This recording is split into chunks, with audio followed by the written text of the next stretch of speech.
पिछले लेक्चर में हम लोग ने सेक्शन 5 तक पढ़ा था। आज हम लोग सेक्शन 6 और 7 पढ़ेंगे।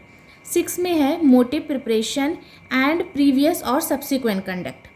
मान लो ए ने बी का मर्डर किया। अब कोर्ट को ये देखना है कि ए ने मर्डर किया है या नहीं किया है। तो इसमें 3 मेन चीज़ें हैं, मोटिव, प्रिपरेशन और कंडक्ट।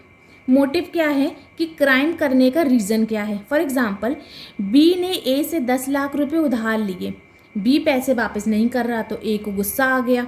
तो ये दिखाता है कि बी के पास मर्डर करने का एक मोटिव था, तो एक रेलिवेंट फैक्ट है। प्रिपरेशन है कि अगर कोई भी मर्डर करना है या कोई भी चीज़ करनी है तो उससे पहले तैयारी की जाती है। फॉर एग्ज़ाम्पल, मान लो ए ने मर्डर किया, लेकिन 2 दिन पहले उसने क्या किया, पिस्तौल खरीदी थी और ए बी के घर के बाहर चक्कर काटने लगा।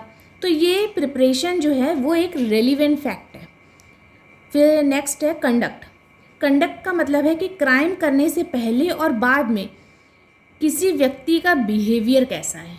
फॉर एग्ज़ाम्पल, मान लो मर्डर के बाद ए पुलिस को देख के भाग गया। ए के भागना, जो भागा है ना, वो कंडक्ट है। अब कोर्ट कहेगी हो सकता है ए गिल्टी है इसलिए भाग गया, तो ये एक रेलिवेंट कंडक्ट है।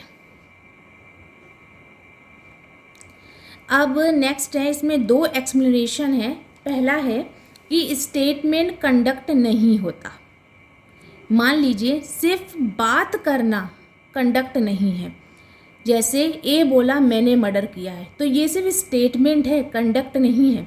लेकिन अगर ए भाग रहा है और बोल रहा है पुलिस आ रही है, मैंने मर्डर किया है, तो ये स्टेटमेंट उस एक्ट को एक्सप्लेन कर रहा है, तो ये एक रेलिवेंट हो सकता है। सेकंड में है, मान लीजिए किसी ने ए से कहा तुझे पुलिस पकड़ने आ रही है, ये सुनते ही ए भागने लगा, तो यहाँ पर पुलिस वाली बात तो रेलिवेंट है और जो ए भाग रहा है वो रेलिवेंट कंडक्ट है, क्योंकि पुलिस आ रही है तुझे पकड़ने इसलिए वो भाग रहा है, तो ये उसको एक्सप्लेन कर रहा है। तो ये हमारा सेक्शन 6 है। अब हम सेक्शन 7 पढ़ेंगे।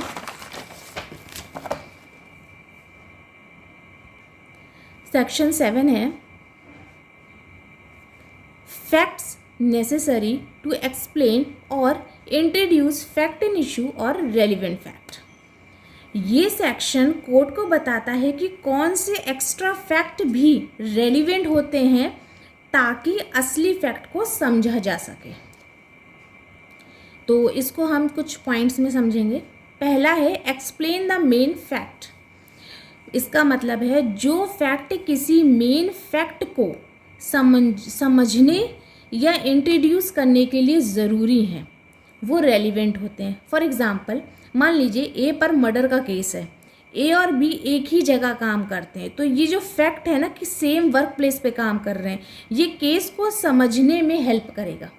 सेकंड है सपोर्ट और रिजेक्ट एंड इंटरफेरेंस।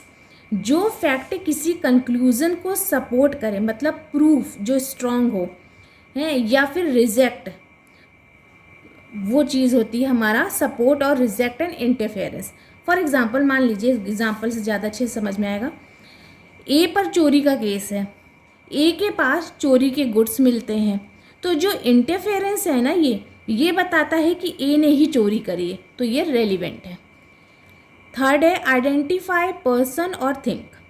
मतलब किसी व्यक्ति या चीज़ की पहचान, आइडेंटिफाई करना, ये दिखाता है कि फैक्ट रेलिवेंट है। फॉर एग्ज़ाम्पल, मान लीजिए जैसे सीसीटीवी में एक आदमी दिख रहा है, उसकी ड्रेस और बॉडी ए से मैच कर रही है, तो जो आइडेंटिटी है ना, ये रेलिवेंट है। नेक्स्ट है फिक्स टाइम और प्लेस, जो बताता है कि इंसिडेंट कब हुआ, कहाँ हुआ। ठीक है, तो जो भी टाइम और प्लेस को कंफर्म करता है वो रेलिवेंट है।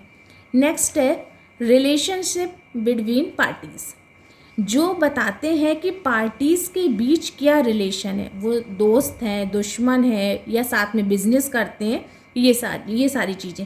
फॉर एग्ज़ाम्पल, मान लीजिए ए और बी बिजनेस पार्टनर्स हैं और फिर उसके बाद उनकी बीच बाद में लड़ाई हो गई, तो जो रिलेशन है वो जो है ना वो रेलिवेंट है।